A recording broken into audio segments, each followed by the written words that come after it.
So, I'm about to do a tour of the UK in June, which I'm actually really looking forward to. But it's something that was left over from pandemic times when we were all the musicians were out of work, and I was just coming up with any ideas to employ loads of musicians who were getting no furlough or anything. And I thought about how do I put a show on that's something a little bit different than just being a kind of imitation of the Who without Pete by doing Who songs. And I thought, it would be nice to go back through my history of solo records and stuff that I've done in the past that is so different from the Who.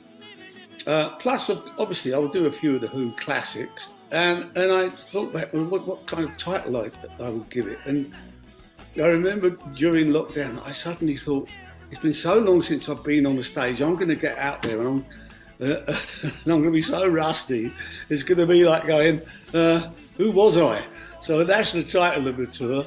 And it really is about how much you change over a lifetime. I mean, I did my first solo record in, what is it now? Oh, it's 1973, so it's a long time ago. And, my musical tastes have changed, my singing style has changed, my voice, the songs are still in the same key, I can still do the songs, but I feel more centered to them now. There's something about singing that as you grow older and become hopefully wiser, not always, that you sing them differently. So it's going to be great to visit that old stuff, and I've got a band that's going to be kind of playing Who songs a little bit differently, a bit more in Cajun vein, with a fiddle and a piano accordion.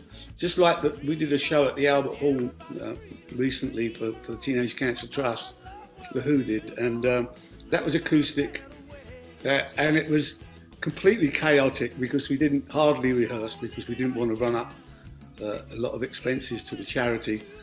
But it was fabulous fun. And the mistakes, it's great to hear musicians working around mistakes until they get to a point where you actually make it work. So that was great fun.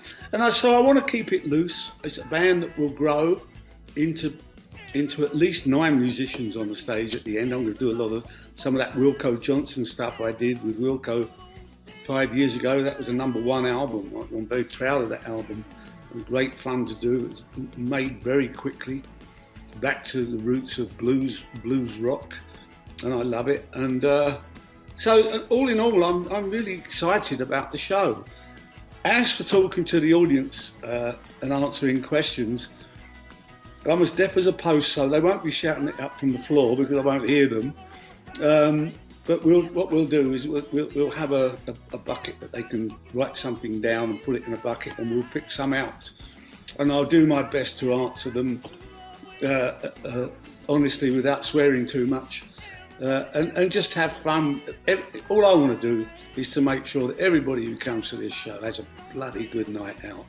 So I hope to see you in June, into July, and like I say, the one thing this is going to do more than anything in the world is to employ a lot of musicians, road crew, that have had a really hard time in the last 2.5 years.